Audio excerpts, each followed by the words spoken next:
everybody, and welcome to this first in the series of Digital Doorstep for the local elections 2024. My name is Tressa. I'm absolutely thrilled to be here coming to you live from my box room. As you probably all know by now, I am joined this evening by Claire O'Rourke. She is the local elections candidate for Kildare County Council with the Social Democrats. And Claire, if you're there and you're with me, you can unmute and join me now. How are you? Fine this evening, but a little nervous. Oh, good. Well, I'm a little nervous too. I'm always nervous at the start of these things. But before long, we'll have forgotten all that and we'll be running away with ourselves. We'll have to cut ourselves off at the end. That's always how these things go. So we'll chat for 15 minutes. We'll run over if we'd like to, if we need to, but we'll try and keep it between 15 and maybe max of 30 maybe, but we'll get as close as we can to the 15-minute mark. Tell me, Claire, why are you running for the Social Democrats? Tell us a little bit about yourself and why you're running for Soc Dems. Okay. Well, I've been a member of the Soc Dems since about 2015.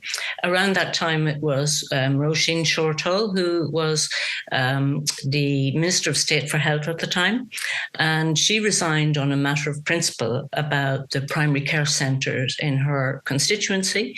And it was just, to me, something quite remarkable that someone would resign on a principle. It doesn't happen very often.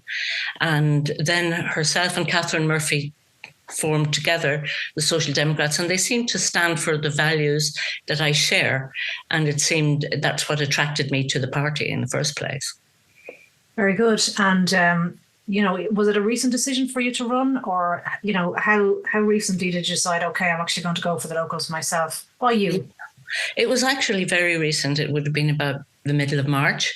And it just seemed that there were a lot of local issues that didn't seem to be getting represented properly. I mean, I've been living in Celbridge since the early 1980s, and I've been really involved in the campaign to keep our green spaces free from development.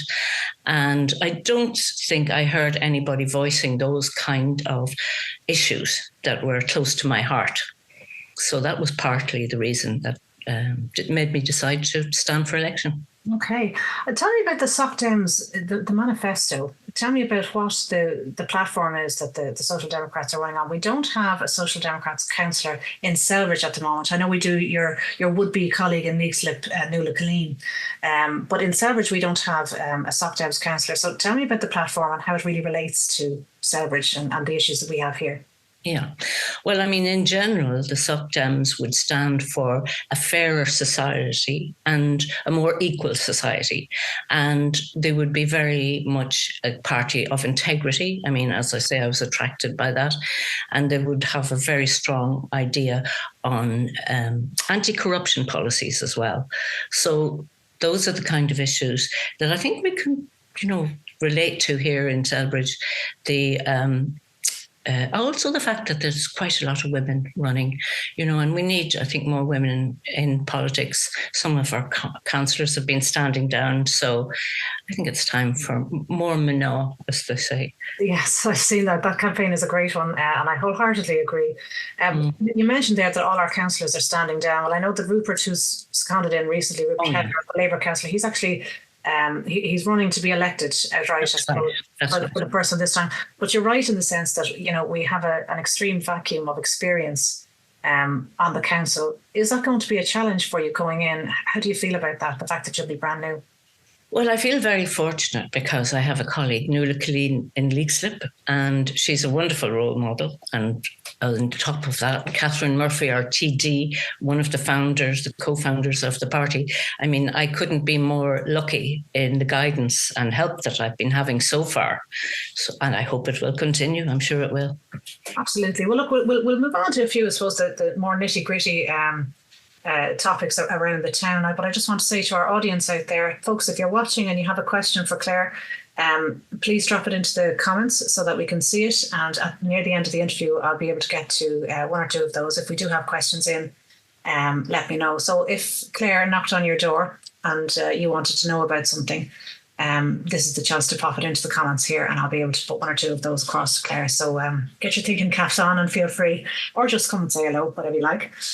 Claire, going back to you then, just there are a number of you mentioned that projects have been undelivered around the town, and I think everybody's well aware at this stage there's broad feeling of frustration around the place because of that lack of delivery. The second bridge, schools, playground. Talk to me about what we're missing and talk to me about what you can do about that. Well, I mean, you've started a long list, but that's exactly what's on it. The bridge, the lack of the second bridge is absolutely amplified by all the housing development and therefore the traffic. So all of the amenities that a town of our size, we're the third largest town in County Kildare, and we have the least, almost the lowest amount of funding of any county council. So it's time that we had a voice to say, we do need these amenities. We do need, and I think myself, it's to look at the funding, because the funding should really follow population growth, which it doesn't at present. And that's an unfairness to Celbridge, because we are the third largest population in town in County Kildare. And why do we not get that fair share of the funding? I mean, that's one of the reasons I am running. Really want to know what's going on there. The only way to work at that, I think, is to look at it from the inside, you know. Absolutely. I mean, Kildare County Council, I suppose they'd say that they don't have the resources, they don't have, they don't have the right amount of, let's say, planners and architects and, engineers and all of these different disciplines. So they tend to outsource things quite a bit, don't they? And we get these fabulous reports that are out of date by the time, a shovel needs to go into the ground. Is there anything that you're aware of that can be done about that to actually get to a stage where there's crystal clarity on timelines about when these plans might be delivered? Well, actually, I think that the funding is quite a big part of it, and that if we can figure out what is the block with all of the funding. I mean, we raise an enormous amount of taxes from property tax in County Kildare. Why is it that we don't get some of that to fund our bridge, our second bridge, our amenities, our community centres, our creches, and schools? School situation in Celbridge is much neglected over a long number of years. So, I mean, I can't say to you what I will do, but I will be a voice at the table to stand up for Celbridge and for all the communities. Yeah. Absolutely. Do you feel that you want to kind of go in there and get the lie of the land and maybe, see how things are going, or are you are you ready to put down motions to get information on some of that lack of information? Would that be something that you'd be interested to do, to get in and kind of provide some clarity for people? Well, yes, but I want to get some clarity for myself first, and that's a learning curve. I fully admit that I'm on a learning curve. And there's a lot that I have to learn. But it's really interesting going around the doors, because you meet people with all different types of opinions and points of view. I had a very interesting conversation with a developer during the week, which was a bit of a surprise to me, But so there is a lot to find out, But I mean, we have good councillors who are already there, and in SOCDEMs in particular, they're very much people who will guide me. But yes, I would like to be able to provide more clarity. It's a rather obscure system as far as I can see. So here's hope. Absolutely. Well, it is quite obscure. And I suppose, I know the town is obviously enormous. We've got a huge population, but there's only so much time that any one individual family or one set of individuals on a campaign, for example, there's only so much you can do with kind of freedom of information requests, etc. The Kildare County Council website is really a travesty. It's so hard to navigate, even to get the information that they do publish. You're farting around for ages trying to get hold of, reports and even meeting minutes and things like that. So that information, having better access to that information would be really excellent. Okay. What are you hearing on the doors, Claire, as you're going around? You've been canvassing now for a good few weeks. I know that because I've seen the photos, just like everyone. We've all seen that everybody's out and about. What's the kind of maybe the top one or two or three issues that you're hearing on the doors? What's the focus? Well, we've touched on one already, which is that Castletown House we have been deprived of that amenity while there's the current impasse. So that's absolutely the top of people's list in Celbridge. It's such a beautiful amenity, and it is now closed for much of the day, especially now that the long evenings are coming in. people absolutely enjoy the experience of being in a tranquil rural setting, even though we're in the middle of a busy town, and yet it's closed. So that's one of the issues that's very, very much on people's minds. Again, the funding is quite a big issue. People know that we're not getting our fair share in North Kildare. And, they're really quite dischuffed that at this stage we've been given promises and promises and promises and no action. So it's really, those are, I think, the two main ones. I mean, they're the ones that I would put top of the list, that I'm hearing. Okay, well, I mean, it brings us nicely into a question that I have for you on Castletown itself. So for full disclosure, and I suppose I probably should have said this at the top. So Claire, your path and mine would have crossed a few times. We've met once or twice before this because of your excellent work with Friends of Castletown, and thank you for that. And I have been working with the Save Castletown Committee, so that's where I come from. So this is, I suppose, a familiar topic between us and also between everybody in Celbridge. Everybody's talking. But I'd like to ask you for your views, because as we know, 235 acres of land changed hands from one private owner to another private owner on the far side of Castletown House, on the Leixlip side of Castletown House. That land is currently zoned Zone F, open space and amenity. And for me, the idea of amenity being in there, it leaves me with a worry, because it means that something could happen that wouldn't be in keeping, I suppose, with what everybody wants for Castletown, what I want as an individual for Castletown. So I worry about that. But everybody has their different ideas about what they'd like to happen. What's your view on the zoning for the privately held land in Castletown? How do you feel about that? Well, I'm glad you asked me that, because it's really one of the core reasons I decided to stand for election. Because when the next local area plan comes up for review, the zoning will be revisited. And I expect that there will be, as there is every 5 years or so when the plan comes up, developers from all around the place come forward with applications and plans. And over the years, we have been very lucky that so far we have been successful in keeping our green space free from development. So I would be working very hard to make sure that the zoning is preserved as a green space amenity and open space for people, not for developers. That's really a key piece of my policy. Excellent, thank you for that. So you'd be more the kind of the Zone F, but making sure that decisions around what amenities go in are appropriate. Is that a fair understanding? No, amenities is a very kind of general word. I think that would have to be really checked carefully, because if it's open space and green, amenity kind of implies some kind of development. And I don't think that, I think it would be very unfortunate to allow private development to take place, because there's so few spaces like it around us. Like during COVID, it was a lifesaver. I mean, for people, both from their physical and mental health point of view. And there isn't anywhere like it. We don't have the amenities. So it would be a key piece to make sure that the zoning is not changed in the direction of development. Understood. Okay, thank you for that. Funny, I had a conversation recently with someone from our community, and I don't know if I should name the name, and so I won't, but you know who you are, and thank you for the information. A person said to me that you don't have to stick with the existing zones as we know them or as they've always been. You can do such a thing as a custom zone. You could actually do that, but at the risk of sounding like I'm lobbying, which I'm not, it was just an interesting point, and I kind of, it fits neatly with what you were saying there about just making sure things are correct for Castletown, that specific situation.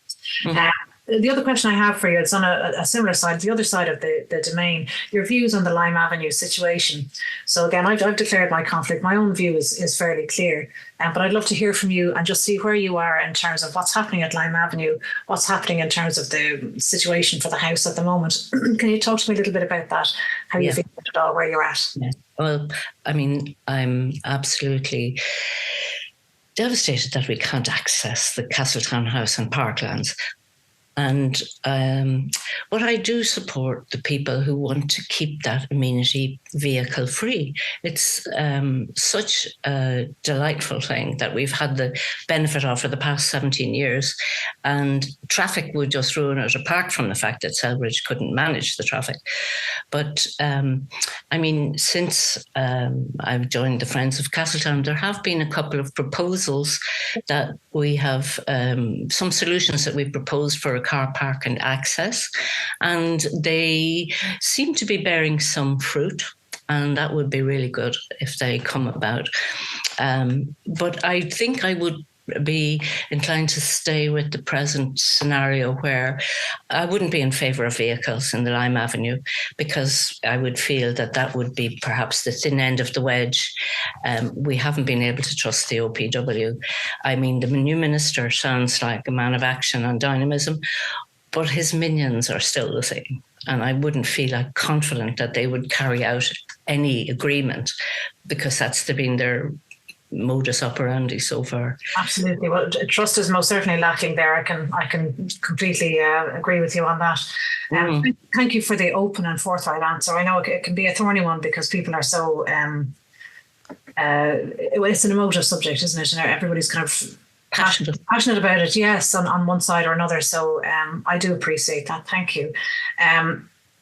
I just want to come to, we have had some questions in from the audience, and we're only 2 minutes over time, and so we might take some questions for 4 or 5 minutes. Would that be okay with you? Sure, no problem. Okay, great. I'll start from the top as they came in. We have a question here from Susie. Susie says, whoops, it's gone out of my feed. There she is again. She says, in Dunboyne, one of the local councillors formed a committee and, working with other locals, applied for a number of funding grants and raised local sponsorship and managed to fund and project manage a really wonderful playground. Rather than waiting for KCC, would this be something you could or would spearhead? Thanks, Susie, for your question. Yeah, I think that's very interesting to hear that they've done that in Dunboyne. You know, I'd be interested in finding out more. But, you know, the council is responsible for providing amenities, and they do have our taxes, and that's what they should be funding. So I'd be quite willing to investigate if we would do what they've done in Dunboyne. But I'd also like to see the council held to account and to actually fund the amenities they're supposed to fund. So, yeah, thank you for that, Susie. Thanks, Susie. We have another one here from Damien. Thanks, Damien. What is her view, what is Claire's view on future development at the former... Shoot, I'm sorry. The questions are coming in fast and they're jumping around. I'll scroll back up. What is Claire's view on the future development at the former Donacomper Riding School site? Are you familiar with that? You are. I am. Of course you are. Of course you are. Yeah, you must tell us about your experience with Donacomper as well. A ring road from the M4 to Clane Road. The proposed swimming pool being in Maynooth. Developer funding to politicians. And the broadcast of council meetings and the route for the second bridge. Okay, Damien has given us a lot to chew over there. Let's maybe take the Donacomper Riding School site. I'm not familiar with this at all. Yeah. Tell me about it. What's the situation there? Over the years, there have been 2 attempts to develop both a town centre and domestic housing at Donacomper. We've a number of community groups, including myself, have been involved in opposing those. And the grounds were that it would really spoil the natural beauty of the walk. If you walk down by the river Liffey, it feels like you're in the countryside. It feels like you're in a haven. And if it was developed, it would be for the benefit of developers and the private owners rather than what it is now. It's not just a benefit to us. That domain is popular from people all over the country and from people outside of the country. Both the house and the domain are beautiful, and they have been unspoilt since the time of the Connollys, and I would like them to remain unspoilt going forward for future generations. So Donacomper, I think, should be not developed. I've lost track of some of the other questions. Oh, that's okay. That's my job. Don't worry about that. A ring road from the M4 to the Clane Road. Any thoughts on that? From the M Road, well, you see, I'm not elected yet, but my understanding is that there is a plan for a second bridge to be around that location that would form a ring road, and thus it would at least bypass the congestion of Celbridge as it is at the moment. So, yes, I would see that as a good idea. Okay. Well, look, Damien has a number of points to make, but I want to, sorry, Damo, I want to make sure I get to one or two of the others as well. But these are all in the comments that'll be under the video. If you get the time to pop in and have a little look, there's lots of questions being asked here. Thanks everybody for your questions. A comment from Aisling. She says clearer communications from KCC is a must have going forward. Here. Couldn't agree more.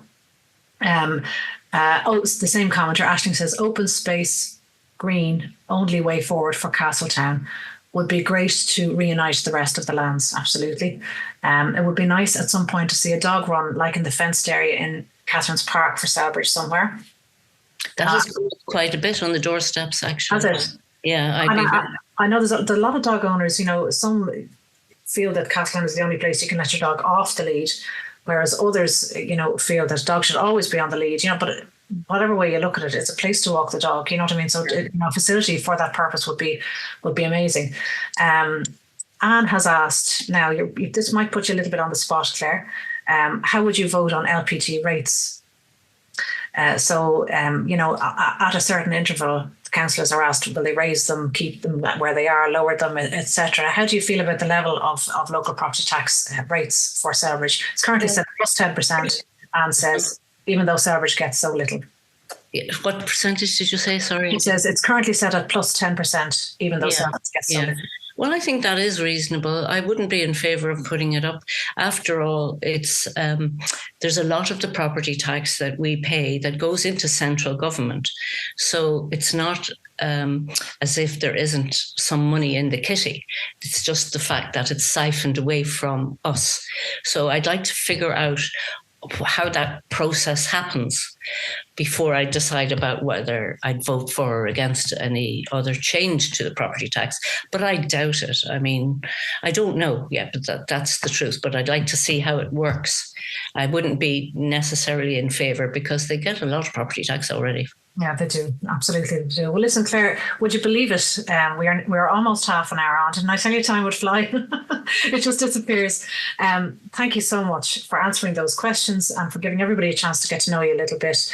Under the video here, which will be live in the group, there are some more questions that are coming through. So if you have a chance to pop in and give a few answers here and there, great. And I know you're canvassing and you're right up against the wire now for the next week or so as well.